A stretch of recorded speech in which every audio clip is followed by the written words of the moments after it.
Отдасть тебе Господ на поразу ворогам твоим. Одним шляхом выступишь супраць іх, а 7 шляхами побяжишь от іх, и будешь рассеяны по всем царствам земли.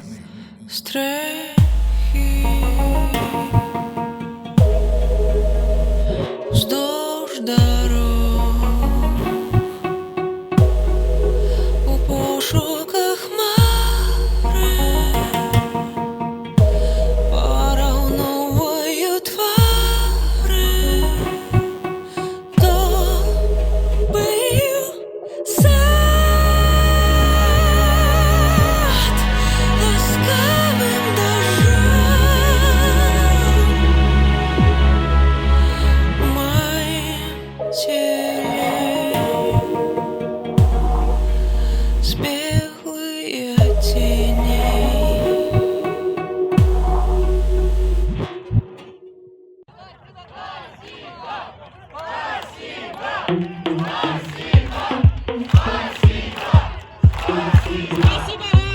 Паважаныя пасажыры, у мэтах гарантавання вашай бяспекі, знаходзячыся на пляцоўцы прыпыначнага пункта, не выпальвайце сухую расліннасць.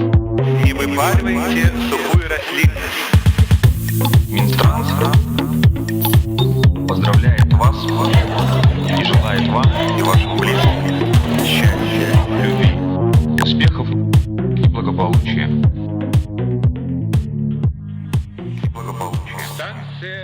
Мне очень нравилась движуха в Минске. Она была очень крутая. Пасот организовала 50-часовой рейв на свой день рождения, когда им исполнялось 5 лет. Я тогда написал статью «50 часов рейва без сна». Я вывез 50 часов рейва без наркотиков, без алкоголя, без ничего стимулирующего, ни разу не заснув. Я обожала проект ОК-16. В это пространство. И мы с девочками еще проводили там фем-дискотеки.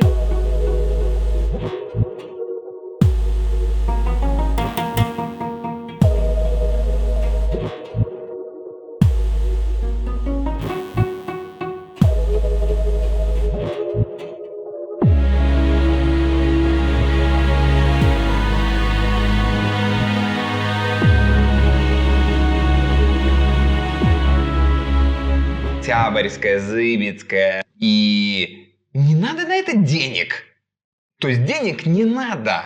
Надо просто быть самим собой и хотеть, чтобы было лучше. И эти люди начинают менять. Они открывают классные места, классные картинные галереи, какие-то крафтовые пиво придумывают. И ты такой, это у нас в Беларуси. В общем, до 2020 года, до событий этих августовских выборов, жилось в Беларуси мне комфортно довольно-таки. Я работал в театре. Да, наш театр подпольный, и разные были времена, бывали времена, когда нас и арестовывали, и тяжело было найти площадку, то есть по-разному было. Всю жизнь я прожила в Беларуси, вот до этого года. Никуда уезжать никогда не планировала. Город таки со мной сроднился, город, где народились мои дети. Складывалась такая иллюзия, что возможно изменить что-то чисто временем. Что придут новые чиновники, они будут более молодыми, они начнут менять эту система начнет меняться, и мы в итоге придем к чему-то, к новой Беларуси.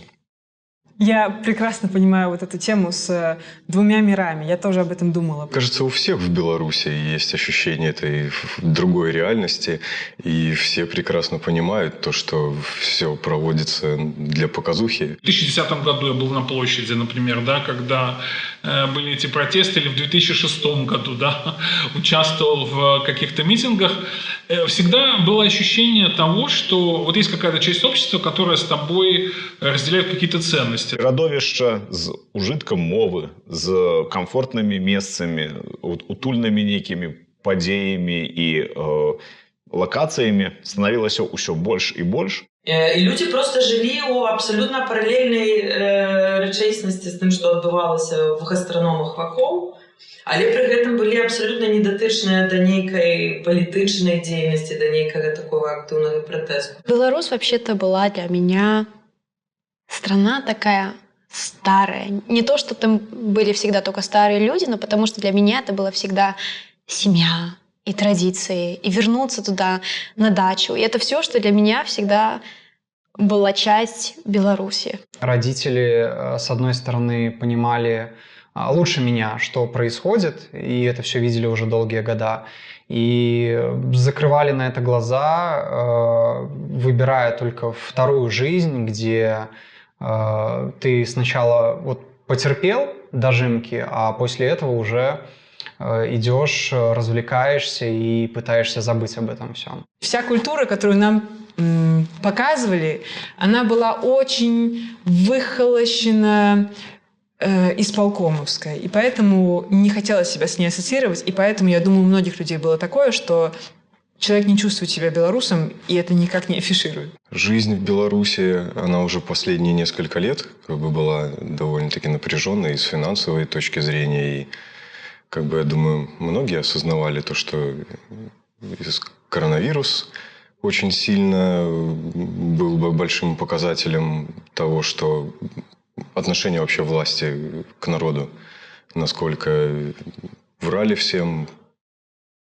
2020 пачаўся для нас як час ковіду, час пандэміі, абмежаванняў у нашай канцэртнай сферы. Гэта было вельмі цяжкі час і по вялікім рахунку забарона на нейкія масавыя падзеі. Гэта моцна адбівалася на людзях. Людзі сталі хавацца по вялікім рахунку адно ад аднаго, мала бываць разам. І тым больш на гэтым фоне ярка выглядала, калі з актывізацыі выбарчай кампаніі людзі смела, упэўнена, масава пошли на встречи с кандидатами. По подписи, когда собирали подписи там на Комаровке, я пошел целенаправленно, увидел огромные очереди людей, и увидел, что это на самом деле так, да, то есть никаких там нет, как писали власти, каруселей, что подъезжают люди на машине, потом проезжают квартал, и те же люди выходят и становятся в очередь. Ничего подобного. І гэта была унікальная сітуацыя, калі людзі яшчэ учора далёкія зусім ад грамадскай дзейнасці, масава ішлі ў актывізацыю.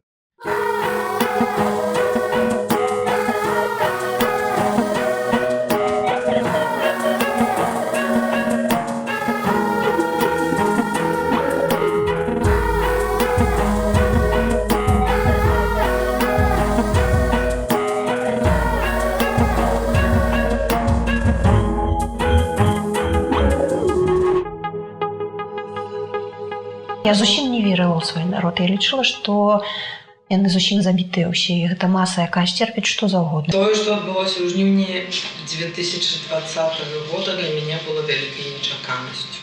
И я просто помню момент, когда вот мужчина с собакой идет, на него там нападает сотрудник милиции, и мужчина ему говорит, так вот собака стоит, и он говорит такой: чувак, запомни, на хлеб я тебе даю с твоих налогов. И я тогда думаю, все вот точно будет хорошо. Никто из независимых наблюдателей не был допущен непосредственно на участок для голосования. Только по утрам нас пускают буквально на 2 минуты сфотографировать вчерашний протокол. На участок зашло 254 человека. В итоговом протоколе 480 проголосовавших. Что происходит на участке, мы не видим, потому что в первый же день после обеда окна были заклеены ватманом, чтобы мы не наблюдали ни с крыльца, ни в бинокль, ни через окно. Я предприниматель, работаю в IT-сфере. Мне очень хочется хотя бы один раз в своей жизни. В 1994 году мне было 14 лет, я проголосовать не мог. Хочется принять участие в честных выборах, хочется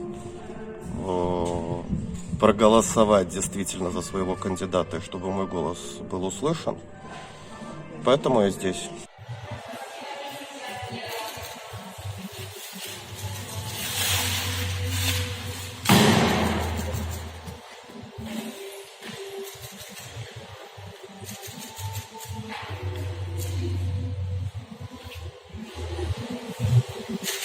запрещаю.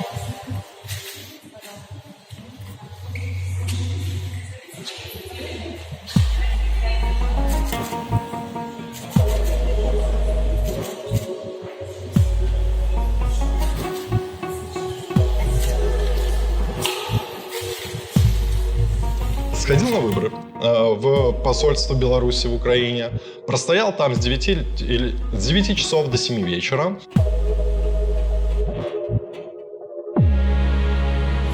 Ну, я сегодня здесь, потому что выборы, и для меня важно отдать свой голос, потому что мне бы хотелось, чтобы он был учтен, и, мне кажется, это единственный путь, который может быть, прийти и действительно проголосовать. Мы сходили в машину, достали наши бутылки с водой, всем пораздавали. Там акция собирается на Бернауэрштрассе, пошли. Я вначале как-то скептически к этому отнеслась, махнула рукой и сказала, с Беларуси все понятно, каждые выборы это 80% плюс поддержку батьки, поэтому, что тут можно сделать. Но когда я влилась в эту тему и начала читать, что в этот раз все по-другому, и в этот раз у нас есть наконец-то реальный шанс что-то изменить. Митинги сначала одиночные, потом объединенных штабов. То есть 3 прекрасные дамы, которые вдруг сорвали просто мозг всем, и не только дома. Мы сидели и смотрим, то есть мои друзья, например, с Бреста, они сидят, смотрят телевизор. Сколько людей в Бресте? Сколько? Как? Столько людей? Они видят своих друзей, начальников бывших, которые, с кем они работали, с коллег, сотрудников.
Огромное количество людей осознало, что государство, да, оно есть, но в нем ты не винтик, ты актер, ты деятельное лицо, ты сам своя надежда, и ты можешь не только себе помогать, жизнь сделать лучше, но ты можешь помогать и другим людям. И вот это вот стремление помогать друг другу наполняло людей таким энтузиазмом, такой радостью. А именно 9 августа, когда я там стояла у посольства, когда я там голосовала, я видела стольких многих людей, как, наверное, еще никогда. Все в белом. Белые ленточки, белые майки, белые юбки. Все улыбались, и была прям такая атмосфера. И я таки очень спонтанно только решилась идти на выборы, потому что я даже не знала, что я могу голосовать. И как я потом туда пошла, мы очень много встретили старых друзей, где мы вообще уже контакт потеряли давно. И у меня была такая эйфория, потому что все, что я видела, как Тихановская, Колесникова и Цепкало, как они там стояли на сцене в Беларуси, как я видела эти все массовые акции уже тогда, я так думала, что я так долго не была в этой стране, и что сейчас все меняется.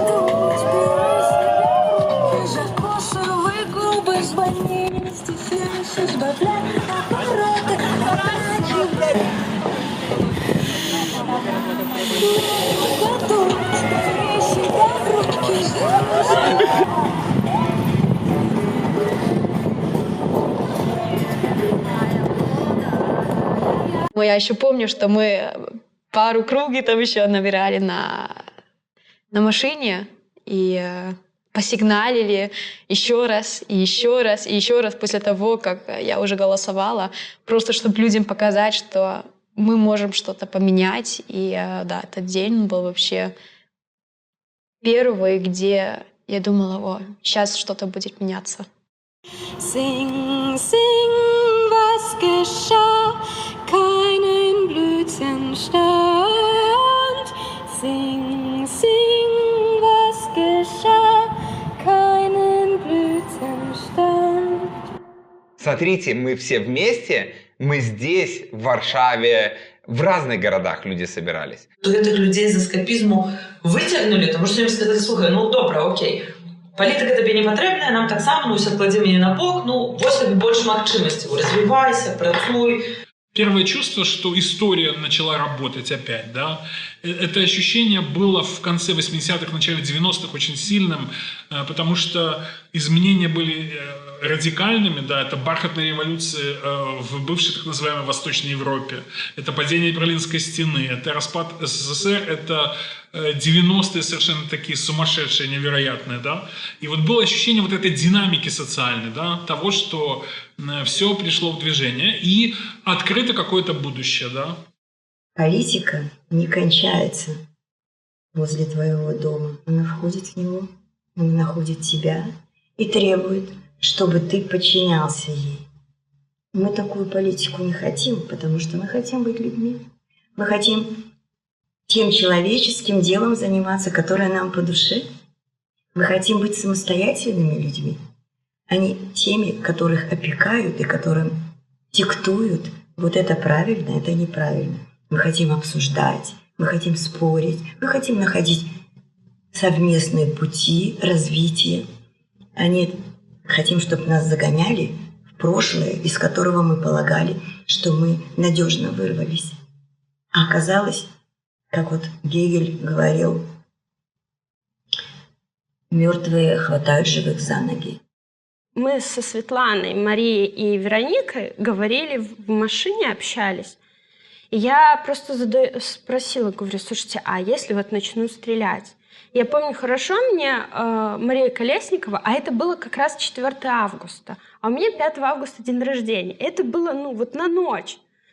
И вот мне Мария показывает книгу «Властелин колец», говорит, я вот ее читаю сейчас. Она говорит, что вы такое спрашиваете? Пусть только попробую стрелять. В жизни они не будут стрелять. Я говорю, да ладно, да будут. То есть вы не верите в это? Она такая, конечно, я в это не верю. Пусть только попробуют. Не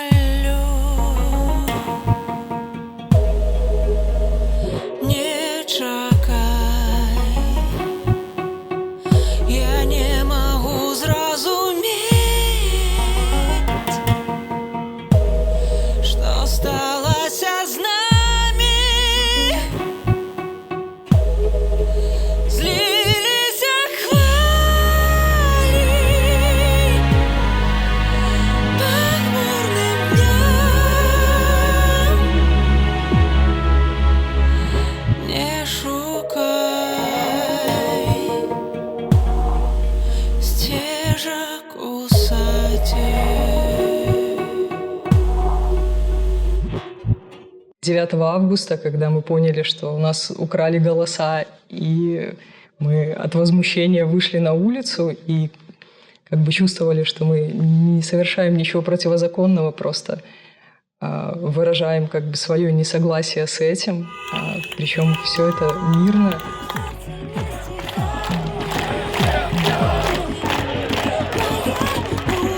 Такой жести, которая началась после выборов, не было. Белорусы объединились вокруг одной беды большой. Памятаю эти светлошумовые гранаты.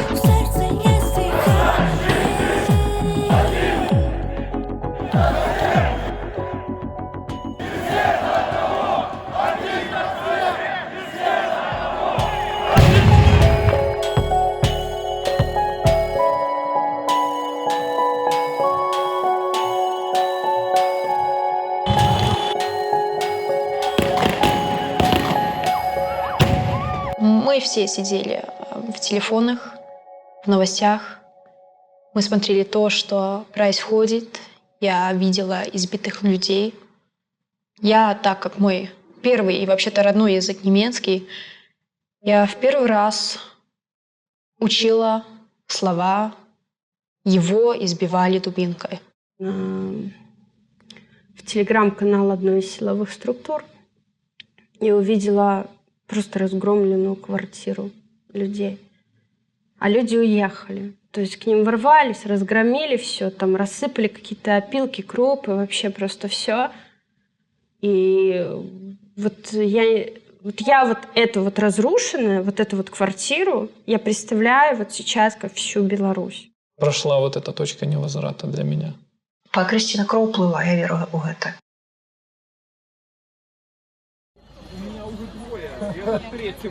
У них была бутылька с белой фарбой, и они просто вылили на голову, потом еще моей головой протерли бусик, фарбу на бусике.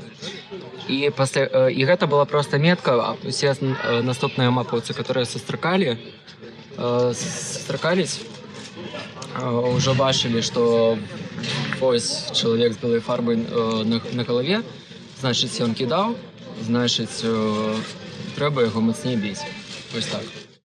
Ну, белорусы после 9 августа очень сильно поменялись. Когда в советские времена мы начали читать Солженицына «Архипелаг ГУЛАГ» или там Евгения Гинзбург, мы не понимали, как страна позволила дойти до такого. Сейчас у нас происходит то же самое. Мы не можем смириться с тем, что он сам себя избрал, что он калечит свой народ, что избивает свой народ. Дети страдают, волю нашу не слышат, слово наше не слышат, и только всякие похабные клички нам дают.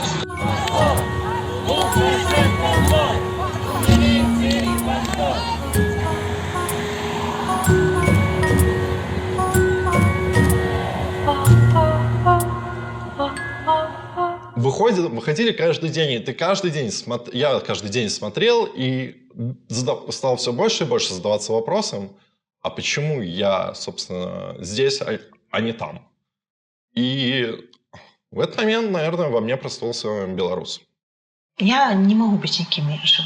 А где ж быть лепей белорусу, як не дома? Конечно, дома. У всех внутри есть ощущение своей народности, но за счет всех этих страданий, которые мы испытываем, потому что ты не можешь открыто показать, что ты белорус. Можешь, если ты за границей. Ты боишься где-то это сделать, ты хочешь это спрятать, чтобы это тебя не беспокоило, и жить в мире, где вот этого нет, где есть только хорошее. Проходила мирная демонстрация. Откуда-то появились люди с автоматами, с собаками, влетают гранаты в дома, осколочные ранения. Людей забирают с собаками во дворах, бросают в автозаки, избивают в автозаках, избивают в РОВД, избивают всю ночь в Окрестино, не дают кушать несколько дней, пить дают раз в сутки. Мы вот за это стоим, понимаете? На вас обиды нет никакой.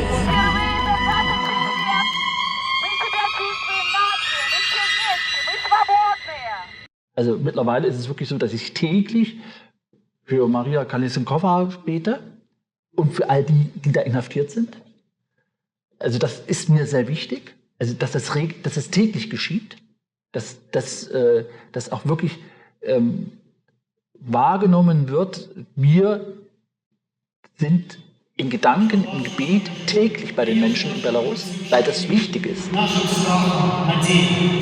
Чуєш нашу простоязикость і перетвораєш нашу знемогу у силу. Почуй то, що я не могу сказать, або передать слово Боже. Для меня вот точка, когда вот у меня вот сердечко прям разорвалось, и удивлением было вот именно выход вот женщин с цветами на Комаровку. Я просто помню, что из моего Борисова города девушки, которые никогда не интересовались политикой и всегда мне говорили, да хватит там уже там про это рассказывать, Они мне просто написали и сказали: слушай, какие цветы лучше купить?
Вельмі яркі вобраз Ніны Багінскай са сцягам, якая выходзіла ўжо столькі год, і толькі зараз яе пачалі так брутальна прэсаваць, і менавіта сцяг, вобраз нізкаронай жанчыны пажылога веку са сцягам сталі аб'ектам найбольшых нападак. Мы ходили на площадь перемен тоже, и это тоже был шокирующий опыт, что ты приходишь во двор обычного моноквартирного дома, типа, где он не какой-то там супер элитный, или я не знаю, там, где все огорожено, ну, знаешь, и там, типа, детские площадки супер красивые, все более-менее... Нет. То есть это обычный дом, но там движ. Там движ, собаки, дети, фестивали, музыканты, та-та-та. И ты приходишь во двор, как на фестиваль. Мы отыграли с РСП 13 концертов дворовых. Мы так активно довольно участвовали почти на все приглашения. Мы соглашались, если позволяли нам условия провести их. Были в дворике перемен, играли концерт там. Вот рядом с муралом этих диджеев. Было тоже очень классно, много народу. Играли в очень разных местах. Мы играли однажды на балконе, не помню, там в Малиновке или где было, на балконе дома на 6-м этаже. Люди были внизу, очень много народу. Это... Нет, не Малиновка, это, кстати, недалеко от Окрестина. И там вот во дворе один из участников дворового чата попал на Окрестина, и попросили организатора передать ему привет. Вот все, мы тоже это со сцены сказали, ну, со сцены, с балкона. И все 600 человек просто передали ему привет, и надеюсь, что он услышал на Окрестина.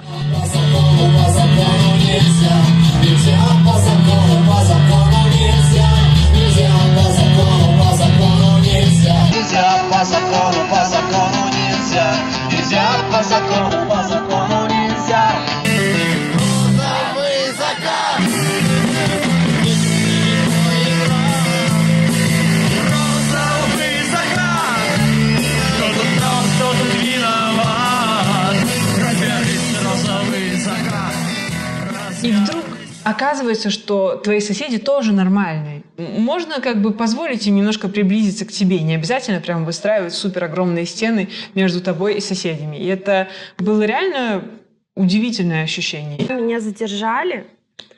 Я была просто обалдеть, как удивлена той движухе, которая началась на Степянке. Я никого не знала, кроме одной соседки. Никого. Мне сразу стали писать люди, то что выйдите, пожалуйста, за свой дом. Я стою в кепке, пакет продуктов мы собрали всем подъездом. Потом там вот это вот выйдите, пожалуйста, мы там собрали вам часть на штраф. У нас во дворе, к моему удивлению, был человек, который был наблюдателем за выборами. И он потом написал везде заявление, не заявление, а объявление расклеил. Типа, на нашем участке проголосовало столько-то человек, я их опросила, столько-то из них было за Тихановскую, столько из них было за Лукашенко. Для подтверждения информации, пожалуйста, там, позвоните мне и подпишитесь там тоже, типа, в листике, что вы подписались вот за Тихановскую или за кого угодно. Вот, я его встретила, оказалось, что какой-то мужик с нашего подъезда, и я его никогда не знала вообще. Оказался симпатичный человек. Ощущалось, как будто это был прорыв, как будто в людях это все сидело, и они такие: фух, надо оторваться, давайте и пить чай, и делать выступления, и давайте там, не знаю, меняться комнатными растениями, и давайте там и то, и облагораживать территорию, и субботник, и давайте играть в футбол. И это было настолько ощущение единения, что как бы на самом деле оно никуда не пропало, это единение. Да, все разошлись по своим норкам. Во-первых, это вот здесь осталось, а во-вторых, все равно осталось ощущение того, что вот можно там написать этому человеку, он надежный. Сутыкнуўся з адменай раней атрыманых гастрольных пасведчанняў, з фактычнай забаронай непрыняццём многіх канцэртаў і фактычна на сённяшні дзень у мяне забарона на прафесію, забарона на дзейнасць. Закрыли Тутбай, закрыли Белопан, закрыли Нашу Ниву, закрыли Еврорадио. Некоторые из них не только закрыли, а сделали еще экстремистскими, не говоря уже про региональные СМИ. Ну а как, ну типа, что это вообще? І музыкі зноў аказаліся у чорных спісах, і, на жаль, многія з іх нават не могуць жыць у Беларусі, не кажучы ўжо пра тое працаваць. Празднование Дня Святого Валентина. Собрались люди повеселиться, попеть песни, попить чай. Но вот во время после нашей первой песни, которую мы сыграли, песню «Бег», ворвался с разных сторон дверей ОМОН. Жестко очень выбивались двери, они с помповыми ружьями, всех мордой к стене. И сначала было ощущение, что это шутка. Потому что организатор концерта, парень, выходил, как ведущий, и сказал, что будет сюрприз. Для зрителей, для музыкантов будет там какой-то сюрприз, что-то мы подготовили. Мы подумали, что, может, это и есть сюрприз, может, чуваки так подготовились, знаешь. Просто пришел человек, дал ложные показания в суде, и я еще ни за что провела там в ВВСе сутки, хоть у меня ребенок несовершеннолетний, никого это не волновало. И вот тут уже, когда я поняла, что вот прям настолько все плохо, я воспользовалась возможностью уехать.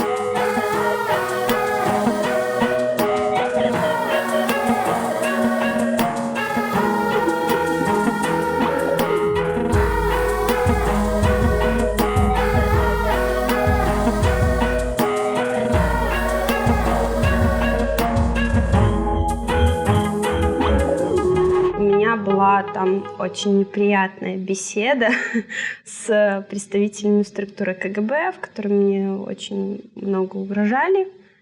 И впоследствии беседы со своим главным редактором, он мне сказал, что лучше, конечно, покинуть Беларусь. Это было сложно, это было очень сложное решение. Но теперь я понимаю, что я это сделала очень вовремя.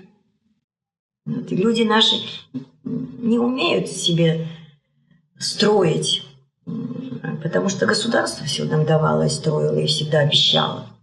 И ожидания от государства остались. А что я могу? Я маленький. И вот те, кто уехал, они сказали, что могу и сделаю. И не маленький я, а такой, какой надо. Приняла хорошо Украина. То есть для человека, который в Минске смотрел в глазок дверной, выходя из подъезда, тоже осматривался и шугался бусов, тут буквально с первого дня ты чувствуешь какая-то безопасность. Да? И это очень здорово. Ты не боишься нацгвардейцев подойти к ним, спросить что-то, полицейских. То есть тут понимаешь, что тебе нет угрозы прямой.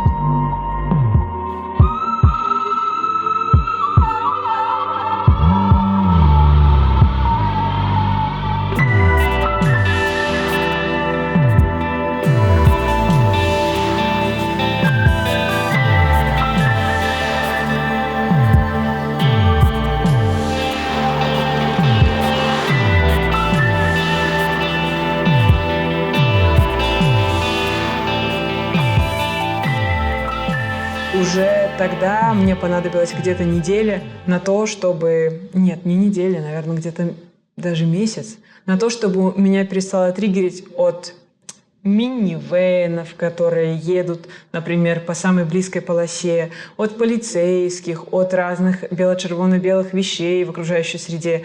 Ну, чтобы вот меня перестало, чтобы страх отпустил.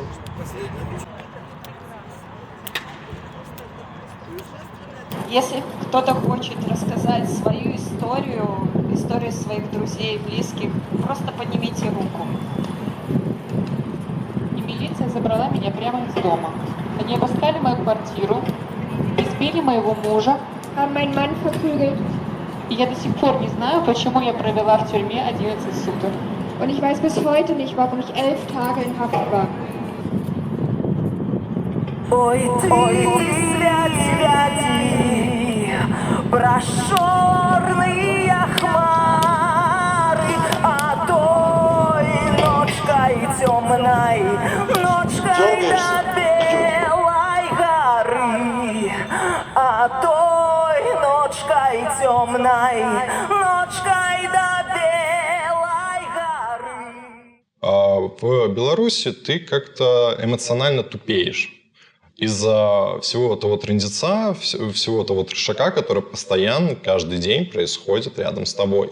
Наверное, в какие-то моменты меня даже преодолевает страх. То есть я думаю, когда ехать в Беларусь, стоит ли мне удалять Telegram с телефона. Может быть, мне надо там еще какие-то дополнительные степени защиты. И живя в свободной Германии, очень тяготит это ощущение. Ты так привык к свободе, ты привык к тому, что есть, быть самим собой.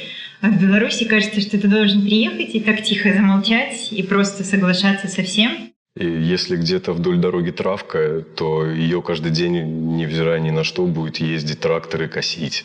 Ну, а здесь люди проще ко всему относятся, и это все работает, и все существует, и на благо народа существует, в отличие от нашей страны. И поэтому вот меня очень многие вещи поражали, я уже сейчас так как бы даже и не вспомню, но вообще даже вот отношение людей, отношение к тебе людей, даже если ты не говоришь на немецком языке, как-то все очень позитивно, все тебе улыбаются, и это даже, это было очень непривычно. І нават мяне абвінавачвалі ў нізкапаклонніцтве перад Польшчай, што я занадта лежу панам рукі. Але мне проста вельмі падабаецца польская культура, мне падабаюцца польская прыгажосць, нават кухня, хаця спрэчныя моманты ёсць, што іх закіслыя супы і салаткі. Мужчыны польскія мне вельмі падабаюцца, ну і жанчыны адпаведна. Гумар польскі падабаецца. І бездомныя п'яніцы мне падабаюцца ў маім раёне, бо ў іх непаўторнае пачуццё гумару. Полякаў значна больш абмежаваная і такая сфармалізаваная прастора дотыку. То калі хтосьці да цябе дакранаецца, то гэта ўжо пэўны ўзровень знаёмасці і ў прынцыпе дотык так, мае свое значение. Мне нужно быть здесь белорусом или все же принимать польскую культуру и мимикрировать под нее? И вот это две такие, может быть, я бы сказал, крайние вещи. Да? То есть, с одной стороны, либо ты вне места, то есть вот ты такой особенный, что ты можешь куда-то включаться, но все равно ты никогда нигде не будешь таким полностью своим. Да? И вторая точка, такая противоположность, ты везде включен, ты рапортуешь о том, что ты, например, белорус, да, и включаешься вот в эту систему идентификации и действуешь в связи с этим.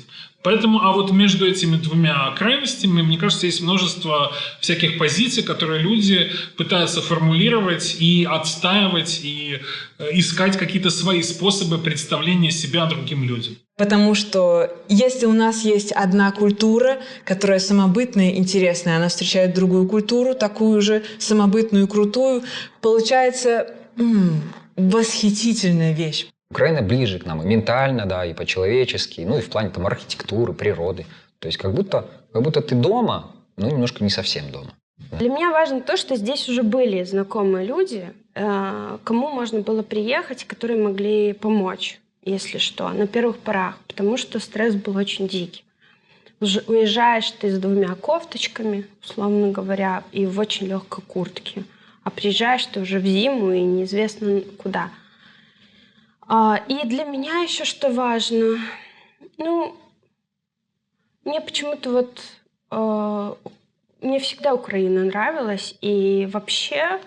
На самом деле, мне казалось, вот если вот прям честно, мне казалось, что украинцы нас так поймут, нас так понимают, нас так будут лелеять, нам так будут помогать прям совсем вообще во всем. Нават наша гісторыя, якую мы бачым з розных бакоў, польска-беларуская гісторыя, мы бачым інакш.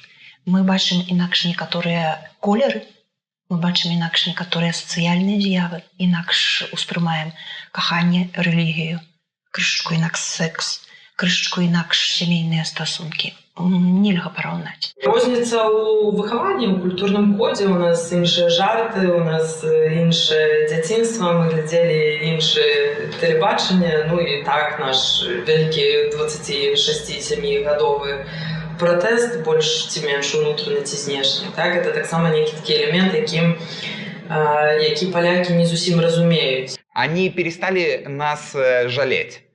Ой, у вас Лукашенко, какая жалость. Они теперь говорят, блин, вы молодцы, вы сражаетесь. Ребята, вы как мы, когда у нас была Солидар. В каждом городе есть сейчас новая диаспора, новая группа. Очень нравится то, что развивается пусть за рубежом, но развивается параллельная Беларусь. Былі перыяды, калі людзі для таго, каб трапіць на канцэрт любімага артыста і пры гэтым адчуваць сябе там вольна і разгарнуць над галавой сцяг, выязджалі за мяжу. Мы возілі людзей на канцэрты ляпісаў у Смоленск, у Вільню. І гэта было сапраўды масава. І потым масава людзі выехалі на перапахаванне паўстанцаў, і в тым ліку Кастуся Каліноўскага, у Вільню. І мы тады убачылі, сколькі нас шмат і сколькі нас паважае сцяг і пагоня.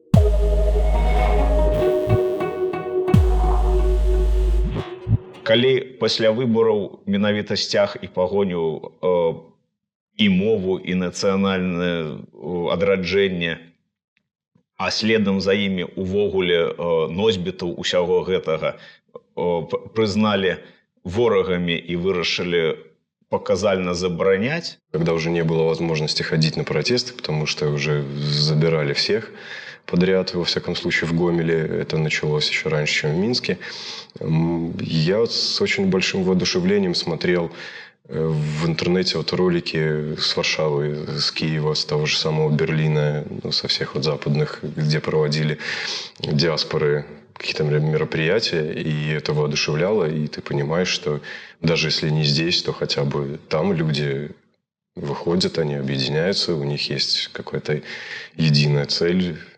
А в мітинги я хожу тільки як дійсна одинка, як іще один чоловік б'є червоно-білим стягом.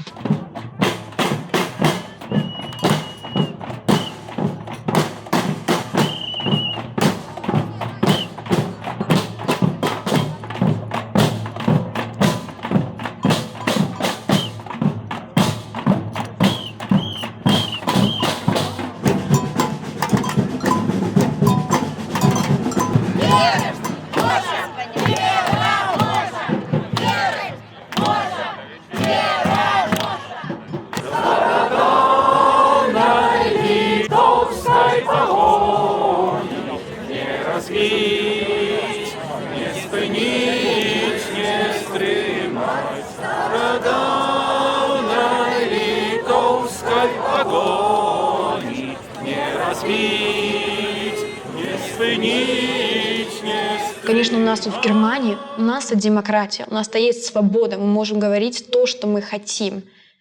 Я это видела, я смотрела на Беларусь, и на избитых, и на тех, которые убили, и на их семьи.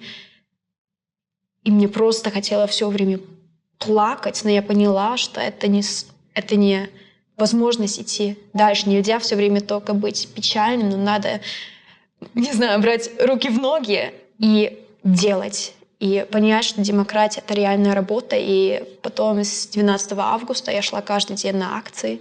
Моя целая семья шла на акции. Мой папа из Беларуси, моя мама, которая немка, которая выросла в ГДР, я поняла, что это меня больше никогда не отпустит. Es war nicht so sehr eine Entscheidung vom Kopf her.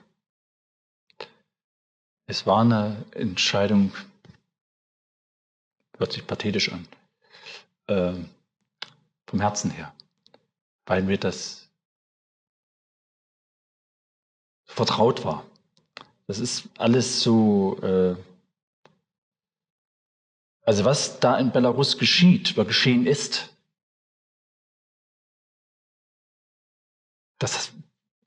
das nahm ich als ein Teil von mir wahr.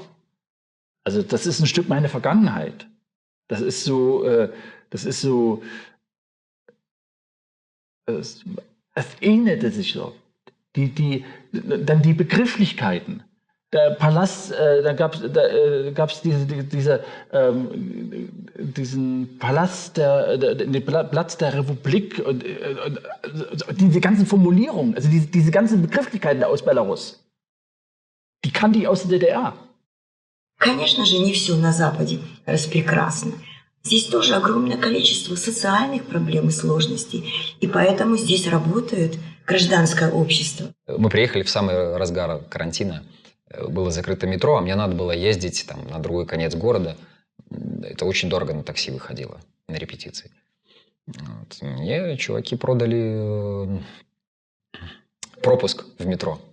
То есть, типа я работаю на какой-то конторе, продаю кондиционеры, вот я по нему ездил.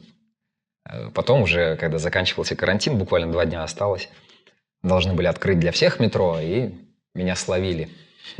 Полицейский словил, отвел в сторону, говорит, где работаешь? Я стал рассказывать, что вот продаю эти кондиционеры, и он стал наводящие вопросы. Я что-то там, кто директор, как директора зовут. Ну, короче, я паник, скис, и он понял, что я не работаю там. Говорит, ну, за сколько купил? Вот скажи, за сколько купил пропуск, я тебя отпущу. Я говорю, 300 гривен. А, да, это нормально, проходь.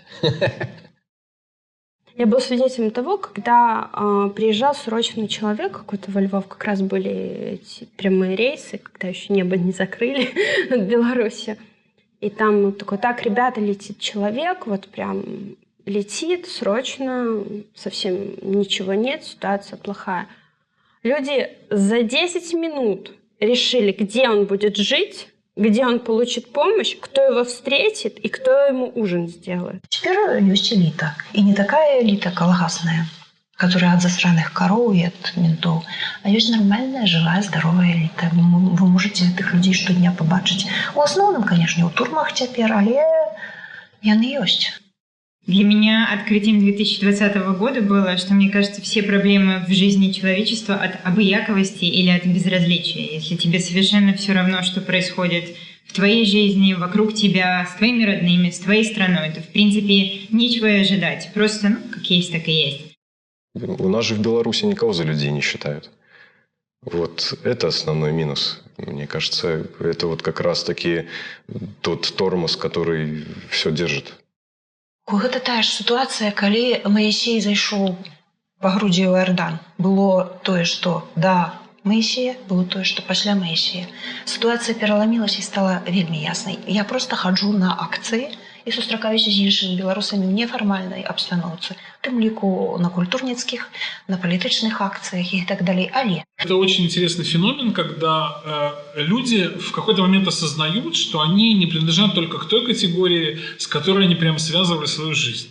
И вот это здорово, я считаю, да, потому что это избавляет людей от такого монологичного мышления. Когда я познакомилась с белорусами, первое, что я подумала, о боже, сколько людей, как по-английски говорят, like-minded, такие же, как и я, которые мыслят, как и я, у которых одинаковый бэкграунд. Мы, возможно, даже учились в одном университете. У нас тоже свои приколы, свои истории, свои страхи, свои сожаления, своя тоска, своя радость. И вот было интересно, что есть много людей, с кем я могу разделить это, с кем я могу поделиться какими-то приколами, и будут все понимать и быть на одной волне. И вот, мне кажется, это ощущение быть на одной волне, оно очень важно. Сейчас я ощущаю себя белорусской. Это очень ощущается, и очень ощущается гордость за свою страну. И Это нужно прочувствовать, на самом деле. Я очень понимаю людей, очень понимаю вот эти диаспоры, которые сейчас вот выходят, встречаясь с Светланой там, Тихановскую, которые вот прям помогают так людям, которые внутри Беларуси остались. И я понимаю их, потому что на расстоянии ты ощущаешь гордость за свою страну. Ты ощущаешь, это есть. Вот эта последняя волна эмиграции, она значительно отличается от первых. Но я бы их не разделяла, потому что вот сейчас эта волна эмиграции, она как точка над «и». Я участвовал во всех президентских кампаниях, естественно, как избиратель. Это не просто так свалилось с неба, но что очень многие люди для этого работали и так еще прямо сейчас и работают. Да, я никогда не причислял белорусам ни к Великому княжеству Литовскому, ни к Речи Посполитой. Да, это история, которая была на нашей земле. Это, понятное дело, этносы, которые тоже формировали и в том числе нацию белорусов. Но белорусы, да, как бы глупо звучит, но сформировались как нация, наверное, как раз-таки после этих выборов. И уже не перестали быть, как говорят, померковными белорусами. Они все-таки показали, что мы белорусы, мы есть. Те, кто говорят, что вот нация сформировалась, это получается, что люди говорят, возможно, о какой-то конечной точке. Да? Как если бы мы дошли до какого-то события, которое вот все уже закончилось, да, наконец мы получили какое-то состояние. Я в такое не верю вообще, да. Это, конечно, все хорошо, но мне кажется, что как раз белорусам сейчас, что самая большая проблема в том, что мы не чувствуем себя нацией, что белорусы не разговаривают на белорусском языке, что белорусы не знают своей истории. И мне кажется, что вот с этого нужно было начинать какое-то освободительное движение. Ну, для меня это так. Это то, чего мне не хватает в белорусах. Вот один человек сказал, что он давно уехал из Беларуси, и у него прозвучала такая фраза, что до августа 2020 года мне было стыдно, что я белорус. Ну а вот в итоге так вот кардинально все поменялось, и теперь он гордится. После того, как ты видишь, как люди получили, типа, 10 лет, как получил вот этот друг Геннадия Шутова, и когда Бабарика получила 14 лет, и когда людям дают огромнейшие штрафы, и ты как бы... Оно усугубляется, это не дает тебе как бы отойти от дела, не дает тем, кто в Беларуси, тоже отойти от дела. Мне кажется, все сегодня в Беларуси немножко переоткрывают самих себя, да, то есть, и что такое беларускасць, например? Рэч у сабе вельмі схаваная. Вось як гавораць, што існуе пятае вымярэнне, ты заходзіш у маленечкі дамок, а там оказывается некалькі залаў, як у Воланда на бале, памятаеце? Ты такі самы гэта беларускі характар. Ты заходзіш у нейкага маленькага чалавечка, які ніколі ўжо ці з вёскі там, напрыклад, не выязджаў, ці з мястэчка, ці нават і выязджаў, неважна. І знаходзіш у ім усё новыя і новыя залы, паверхі, і дасведчаеш, што гэты чалавек нічога не забыў, што ён не здрадзіў, что он вельми разностайный, глубокий. Человек — это как дерево. Без корней оно не может жить. Но если человеку удается совместить их, найти баланс между вот этим чувством укорененности, там, где твои корни есть, и чувством открытости и готовности обнимать весь мир и двигаться по миру. Вот если этот баланс человек сумеет найти, он, наверное, скажет, что я счастлив. Ну і не трэба забывацца пра тое, што нашай галоўнай задачай з'яўляецца не ўратаваць Беларусь, а жыць шчасліва. Мы не мелі ніколі вольнай волі і вольнага выбару, калі казаць пра тое, як Беларусь выглядае. І таму крыху гэта была такая самапалка. Ёсць там дзесьці афіцыйная ідэалогія, а тут пад гэтай афіцыйнай ідэалогіяй нейкія там такія клубяцца, да? Штукі, якія аб'ядноўваюцца, аб'ядналіся ў жніўні у агульную кучку неверагоднасці, пратэсту і пратэсту супраць. І гэта ўсё клас, але за пратэстам супраць прыйдзе час, калі трэба будзе вызначыцца з працай на карысць альбо з працай за. Так? Те чувства, которые у меня были до моего отъезда, вот они как бы никуда не делись. То есть я до сих пор хочу, чтобы в Беларуси, чтобы Беларусь жила нормальной жизнью и была того же уровня, что и другие европейские страны. Но я так понимаю, что при нынешней власти это невозможно. И я хочу, чтобы там работали законы. Я хочу в Беларусь, в которой журналисты не могут сесть за то, что они делают. Да, чтобы были споры, чтобы были дискуссии, но чтобы не было насилия, диктата и вот этой заскорузлой устремленности «вчера было лучше». Давайте сделаем завтра лучше. Это естественнее, чем идти во вчера. А давайте что-то придумаем, проект, чтобы можно было сделать дома лучше. Значит, там понадобятся новые IT-проекты, рабочие места, деньги, налоги. Что мы можем придумать? И вот в чем задача белорусов сейчас за границей. Будучи окруженной таким количеством творческих людей и такой просто махина потенциала, мне кажется, вот со всеми этими людьми, умами, образованием и опытом мы уже могли бы давно, не знаю, построить космический корабль и полететь на Луну. Чтобы вся страна была как Октябрьская. Ну, вот если честно, этот момент немножко удручает, потому что когда ты здесь живешь все больше и больше, ты начинаешь вливаться в общество, ты уже начинаешь изучать язык, ты понимаешь их культуру, у тебя здесь хорошая работа. Если честно, я первый раз в жизни работаю не за еду, и мне это нравится. И вот почему удручает этот вопрос, потому что я понимаю, что это не у одного меня такая ситуация, и те, кто попадают в другие страны, они видят, как здесь все устроено, и они думают, а почему в Беларуси не так, и будет ли когда-нибудь вообще так. И я думаю, что очень многие просто не вернутся. И вот у меня, например, к себе вопрос, вернусь ли я.